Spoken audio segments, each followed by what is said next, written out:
Орон мэндийн хүргээ үзэгчдээ төвцөг мэдээллийн хөтөлбөр өнөөдрийн дугаараа эхэлж байна. Хөтөлбөрийн эхэнд мэдээллийн хураангуйг хүргэе. Монгол эр хүн үндэсний 3 дугаар чуулган ерөнхийлөгчийн ивэл дор зохион байгуулагдлаа. Өсвөрийн шадарчдын улсын аврах шалгаруулах тэмцээн эхэллээ. Трамп бүгд наримдах хятад ард улсад хийх айлчлалаа хойшлуулах хүсэлт тавьжээ. Ираны дээд удирдагч Хаменей Москвад имжлүүлж байгаа гэх мэдээлэл гарав. Америк нэгдсэн улсын шатхууны хоригт орсон Куб улсад орон даяар цахилгаан тасарчээ. Монгол эр хүн үндэсний 3 дугаар чуулган Монгол улсын ерөнхийлөгчийн ивэл дор өнөөдөр төрийн ордны их танхимд зохион байгуулагдлаа. Улс орны тулах баг нь гэр бүлийн бат бөх түшиг болсон эрчүүдийн үүрэг хариуцлага үнэт зүйлийг хэлэлцсэн энэхүү чуулганыг ерөнхийлөгч Ухнагийн хүрэлцэх ёслол төгөлдөр нээсэн юм а. Эрхэм мөндөд чуулганы ерөнхийлөгчдөө, эрхэм мөндөд зочдоо та бүхэнд Монгол цэргийн өдөр орчин цагийн зэвсэг хүчин үүсэн байгуулагдсны яруу удирдлагт түүхт 105 жилийн баярын мэндийг хүргэн дэвшүүлье. Монголчууд бид эрдэнэс эрчүүдээ эр зориг, эрдэм чадал, төсвөр хатуужил, алсын хараа, холын бодол, уужуу сэтгэл, андгаа тэмдэглэлийн бэлэг тэмдэг болгож өрхийн тэргүүн, гэрийн эзэн хэмээн үнтгэж ирсэн сайхан уламжлалтай ард түмэн байна. Өнөө гүрнээс эхлэн дэлхийн талыг төвшөлтгөн төр улсаа байгуулж дайны дэлхийд Монголын их хамрын тогтоон туурал тусгаар улсаар хавцаа мандуулж Монгол хүн Монгол үндэстнийг дэлхийн түүхэнд хамтлан бүтээхэд Монгол эр хүний хатан зориг, эрэмгийн чанар, үнэн чодрох, ёс чудалтай зан чанар чухал үүрэг үүсгэснийг бид бүхэн мэднэ. Өнөөдрийн энэхүү чуулганаар эрчүүдийн эрүүл мэнд, боловсрол, хөдөлмөр эрхлэл, хөгжлийн асуудлаар тал бүдээс нь нухацтай сайн хэлэлцэж, эрчүүдийн талаар төрөөс баримтлах бодлогыг тодорхойлоход тус дэм болох санаа санаачлал гарганыг төрийн тэргүүн итгэлд өгс байна. Чуулганаас гарсан зөвлөмжийг ажил хэрэг болгоход Монгол улсын ерөнхийлөгч бүх талаар дэмжин хамтран ажиллах гэдгээ та бүхэндээ бас хэлхийг хүсэж байна. Монгол эрчүүд хүчрэх байвал Монгол үндэстэн хүчрэх байна. Мөнх тэнгэрийн хүчин дор Монгол улс мандан бодролтгоо. Чуулганы нээлттэй үеэр гэр бүл хөдөлмөр нийгмийн хамгааллын сайд үг хэлэхдээ эрчүүдийн нийгэмд хүүрэг оролцоог дэмжих нь зөвхөн нэг хүний асуудал бус гэр бүлийн бат бөх байдал, хүүхдийн хүмүүжил, улмаар улс орны хөгжлийн гол зангилаа гэдгийг онцоллоо. Тэрээр засгийн газраас эрэгтэйчүүдийн эрүүл мэнд, хөдөлмөр эрхлэлт болон нийгмийн хамгааллын чиглэлээр цогц бодлого хэрэгжүүлж байгааг дурдаад эр хүн гэр бүлдээ хайр халамжтай, үр хүүхдтэй үлгэр дуурайлтай байх нь аз жаргалтай нийгмийг цогцлоох үндэс болохыг тэмдэглэсэн юм. Энэ удаагийн чуулган нь Монгол эр хүний уламжлалт ёс жудаг, орчин үеийн нийгэмдэх оролцоог, түүх соёл, шинжлэх ухаан болон нийгмийн талаас нь зохицоор нь авч үзснээр онцлог байлаа. Чуулганы ач холбогдол нь зөвхөн эрчүүдийн асуудлыг ярихад бус, гэр бүлийн доктортой байдал, үндэсний ижилсэл, улс орны аюулгүй байдлыг гэр хүний төлөвшөлтэй холбон тодорхойлсонд оршиж байлаа. Чуулганы үеэр тавигдсан илтгэлүүд агуулгын хувьд өргөн цар хүрээг хамарлаа. Тухайлбал Батлан хамгаалахын дэд сайд Баасан дам хошууч генерал Хаваг Сүрнаар их оронч Монгол үндэсний хөдөлгөөний хүрээнд эр хүний их орныхоо өмнө хүлээх үүрэг сахилга хариуцлагын талаар онцлсан юм а. Мөн Монгол эр хүний 9 эрдмийн тухай Чингис хааны айлдвар сэдвэр илтгэл тавигдаж, эртний төрт ёсны уламжлалт сургаалыг орчин цагийн иргэний төлөвшөлтөд хэрхэн уялдуулах тухай сонирхолтой гаргалгаа танилцуулагдсан юм. Чуулганы үеэр зөвхөн сэтгэлгээний асуудал бус эрэгтэйчүүдийн эрүүл мэнд, тэдний өмнө тулгамдж буй нийгмийн сорилтуудыг ч орхид болдгүй хэлэлцлээ. Ийхүү Монгол эр хүн улс орны тулах баг нь гэр бүлийн түшиг байхын мөн чанарыг баттгасан Монгол эр хүн үндэсний 3 дугаар чуулган нийгмийн хандлагыг зөв зөвхт чиглүүлэхэд үнэтэй хувь нэмэр оруулсан үйл явдал боллоо. Монгол улсын ирээдүй оюунлаг хүүхэд багчуудын төсвөр хатуужил сэтгэлгээний цар хүрээг шалгадаг өсвөрийн шадарчдын 2026 оны улсын аврах шалгаруулах тэмцээн нийслэл хотноо эхэллээ.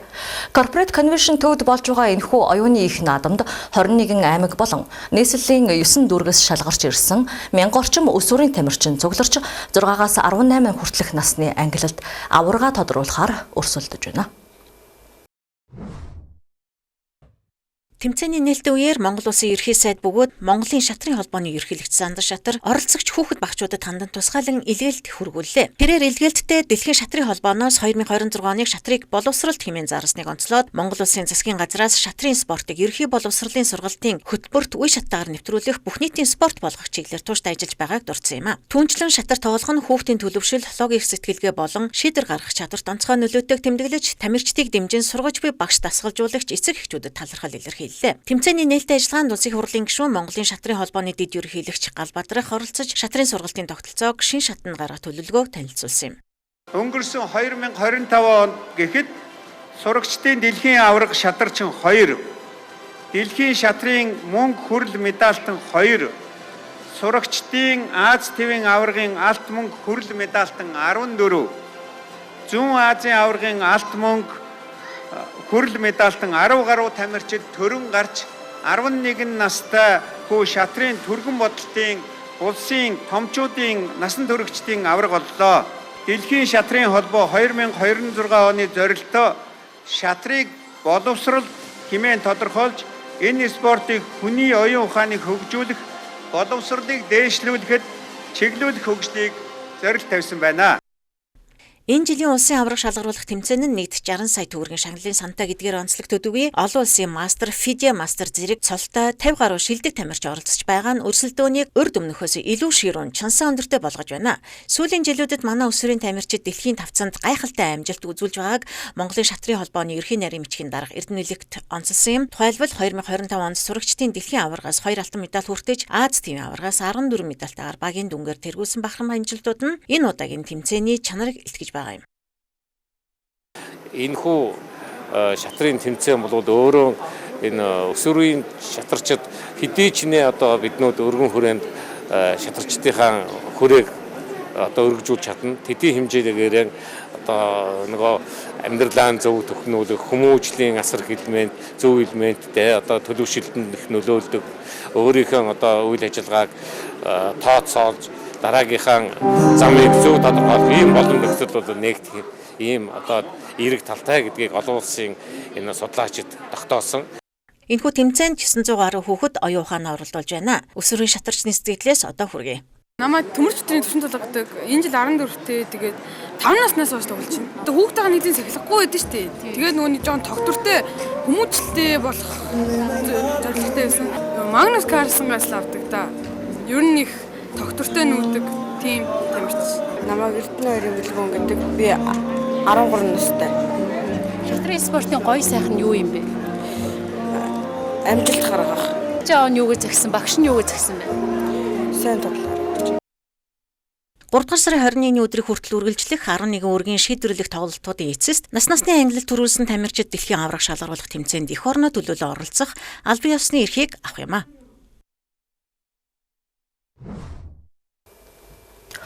Хөтөлбөр эдийн засгийн булангаар үргэлжилж байна. За 2026 оны эхний 2 сарын гадаад худалдааны мэдээллүүд бол олон нийтэд ил боллоо. За ингээд энэ мэдээлэл дээр үндэслээд за манай Монгол улсын 2026 оны эдийн засгийн төлөв ямар байх вэ гэдэг талаар хэд хэдэн дүгнэлтүүдийг та бүхэн танилцуулъя.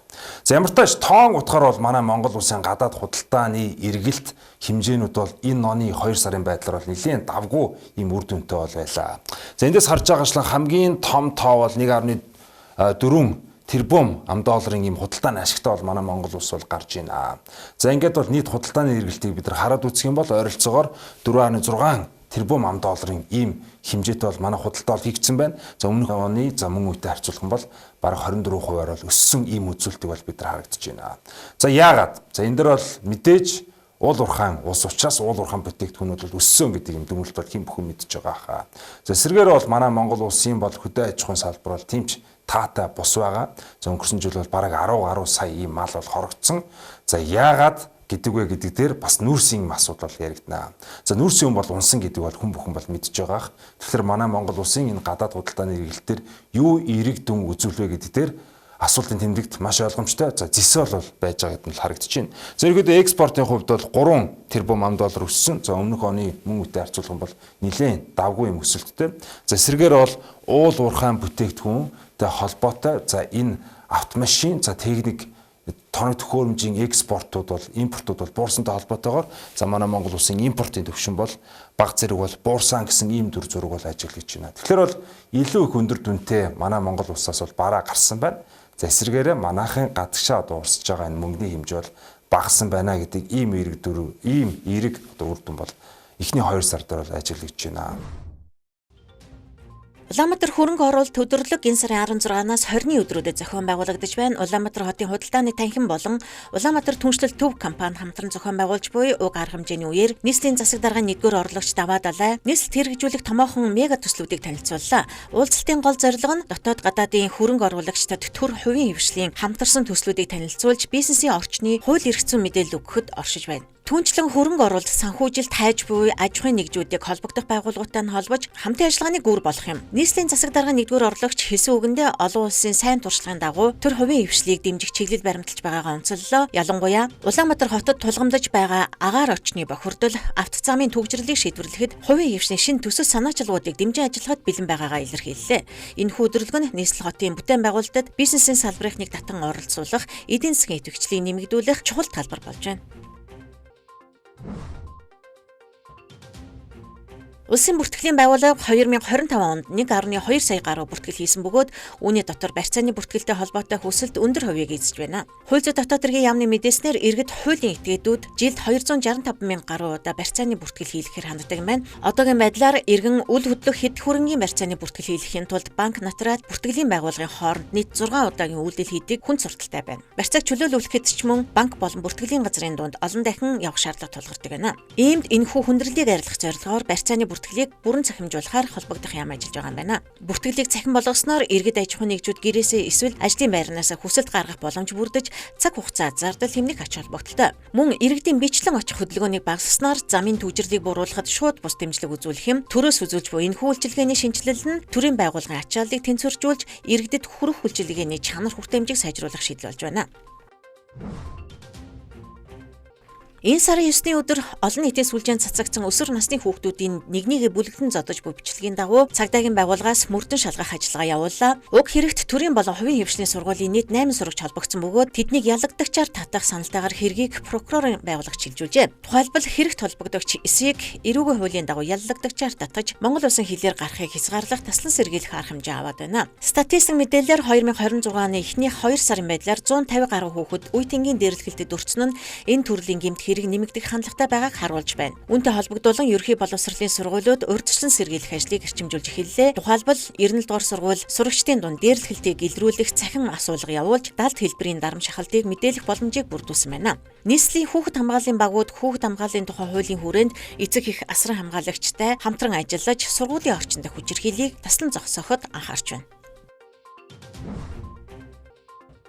Ойролт орнодын бүс нэгдлийн нөхцөл байдал тогтворгүй байгаатай холбогдуулан гадаад харилцааны яамнаас Монгол улсын иргэдийг тус бүсийн орнууд болон Турк улсын зүүн өмнөд нутгаар зорчихгүй байхыг зөвлөж байна. Хэрэг тухайн бүс нутагт байгаа бол анхаарал болгоомжтой байж шаардлагатай тохиолдолд консулын тусалцаа авахыг санууллаа. Иргэдийн аюулгүй байдлыг хангах үүднээс гадаад харилцааны яам болон тухайн орнуудад суугаа элчин сайдын яамны шуурхай утас захим шууданг зарлаад байна.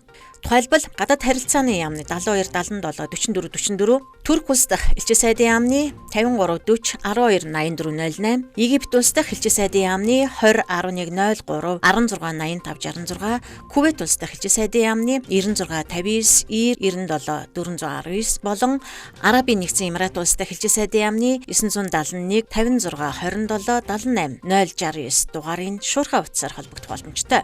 Мөн consul@mfa.gov.cg болон холбогдох элчин сайдын яамдын цахим хаягаар мэдээлэл зөвлөгөө авахыг зөвлөсөн байна.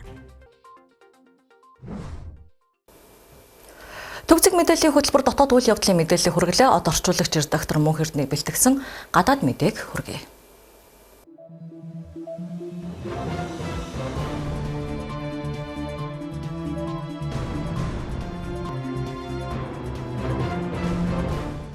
Харамтрыг үзэгчтэй төвцөг мэдээллийн хөтөлбөр олон улсын мэдээгээр үргэлжилж байна. Эхний мэдээг хүргэе.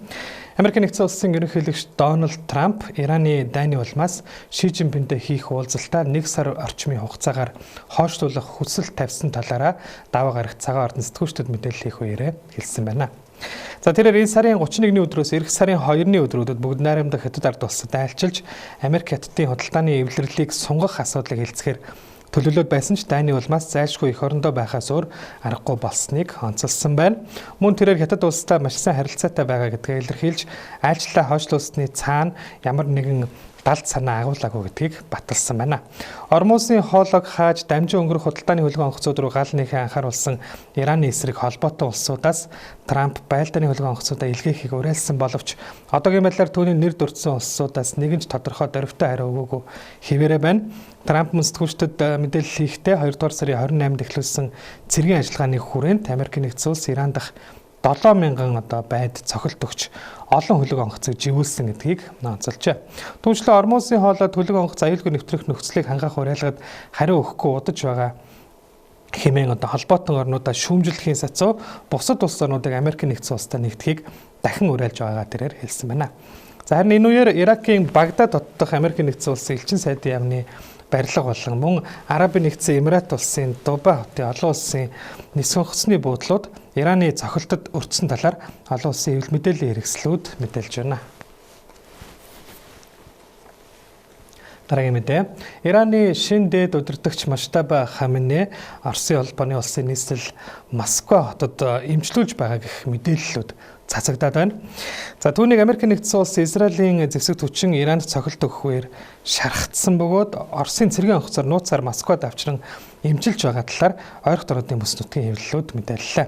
Мэдээнд дурдсанаар Оросын албаны улсын ерөнхийлөгч Владимир Путин Ираны ерөнхийлөгч Масуд Пезешкиантай уцаар ярих үеэр Муштаба Хаминейг Москвад эмчлэх санал тавьсны дараагаар түүнийг Орос руу нууцаар авчирч яаралтай мессаж хийлгэсэн бөгөөд хагалгаа амжилттай болсон гин мөн одоо тэрээр Москвад байрлах ерөнхийлөгчийн өргөөнүүдийн нэгдэх тусгай эмнэлэгт мессажлын дараах эмчилгээ хийлгэж байгаа юм гэж мэдээлж байна. За түүнийг Москвад шилжүүлсэн нь өндөр түвшний эмнэлгийн тусламж үзүүлэхээс гадна Израилийн зэвсэг түвшний давталгаа үргэлжилж байгаа нөхцөлд аюулгүй байдлыг хангах зорилготой гэж хэвлэлүүд мэдээлжээ. За Муштаба Хаминей дэд удирдагчаар сонгогдсныхаа дараа өнгөрсөн 7 хоногт ард түмэндээ ханд анх удаа үг хэлсэн бөгөөд тэрээр өөрийн биеэр камерын өмнө гаралгүй зөвхөн түүний мэдээллийг төрийн мэдлийн телевизээр уншин танилцуулж хэвлэлүүдэд тараасан юм а. Мэдээлэлтэй Муштаба Хаминей Иран улс гадаадын төрөмгөөлөлд бууж өгөхгүйгээд цэрэг аримдаа хандан бүс нутагт Америкийн баазууд руу үргэлжлүүлэн давталхыг уриалж Иран улс Америк Израилийн урсгасан цусны төлөө өшөө авах болно гэж мэдэгдсэн юм а. Сүүлийн мэдээллийг хүргэе. Куб улсын эрчим хүчний систем бүрэн зогсож орон даяар тог цахилгаан тасарч тус улсын нийт хүн ам буюу 11 сая орчим хүн одоо тог цахилгаангүй болсон талаар албаныхны зүгээс даваа гарагт мэдэгдлээ. Тодруулах юм бол Кубын цахилгаан шугам сүлжээний төрийн өмчөд UNE оператор компани орон даяар цахилгаангүй болсон ба эрчим хүчний хангамжийг сэргээх арга хэмжээ авч байгаа талаараа өчигдөр өөрсдийн X хуудсанд мэдээлсэн бол Кубын эрчим хүчний яам тасалтлын шалтгааныг мөрдөн шалгаж ихснээ мөн сошиал хуудасаараа дамжуулан мэдээлжээ. За үүнээс 7 хоногийн өмнө мөн эрчим хүч тасалдахад тус улсын баруун хэсэг бүхэлдээ тог цахилгаангүй болж байсан юм. Энэ оны 1-р сарын эхээр Трампын засаг захиргаа тус улсын гол холбоотон болох Венесуэлийн ерөнхийлөгч Николас Мадурог баривчилж газрын тосны нийлүүлэлтийг зогсоосноос хойш нөхцөл байдал хурдцтайгаар дордож эхэлсэн бөгөөд Америкийн нэгдсэн улсын эрх баригчдын шатхууны хоргийн улмаас тус улсад эдийн засаг эрчим хүчний гүнзгий хямрал нүүрлээд байна. Сүүлийн жилүүдэд цахилгаан тасрах бүрд Кубын эрх баригчид Америкийн нэгдсэн улсын эдийн засгийн хориг арга хэмжээг буруутгахсаар ирсэн бол зарим шүүмжлэгч ажиглагч нар бодит байдал дээр эрчим хүчний салбар цахилгаан эрчим хүчний системд шинжилэлтийг шаардлагатай болсон хөрөнгө оруулалт утмаг байгаатай холбоотой гэж үзэж байна. Тус улсад газрын тосоор ажилладаг хуучирсан технологи бүхий цахилгаан станцууд ажилладаг учраас цахилгаан эрчим хүчний үйлдвэрлэл нь газрын тосноос ихээхэн хамааралтай байдаг. Кубын ерөнхийлөгч Мигель Диас-Канел сүүлийн 3 сарын турш гадаадаас ямар ч түлш шатхуун газрын тос импортлоогүй зөвхөн нар байгалийн хий дулааны цахилгаан станц дээр тогтож байгааг өнгөрсөн 7 хоногт анхааруулж байсан юм. Мөн тэрээр Америкийн нэгдсэн улсын шатхууны хоргийг геноцид хийхэд чиглэсэн фашист үйлдэл хэмээн тодорхойлж байсан бол дараагаар нь Америкийн нэгдсэн улстай хилэлцээ хийж эхэлсэн гэдгээ мэдэгдсэн билээ. За нөхцөл байдал иргэдийн аж амьдрал хүн дээр нөлөөлж эхэлсэн тул өнгөрсөн амралтын өдрүүдээр иргэдийн эсэргүүцлийн жагсаал болж эрх баригч коммунист намын байр руу хэсэг жагсагч нар дайрсан эрэг явдал гарсан.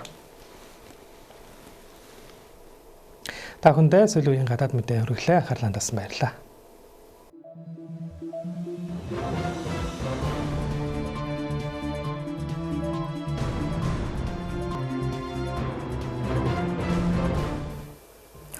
Төвцөг мэдээллийн хөтөлбөр үгээр өндөрлөж байна. Анхаарлаа хандуулсан танд баярлалаа.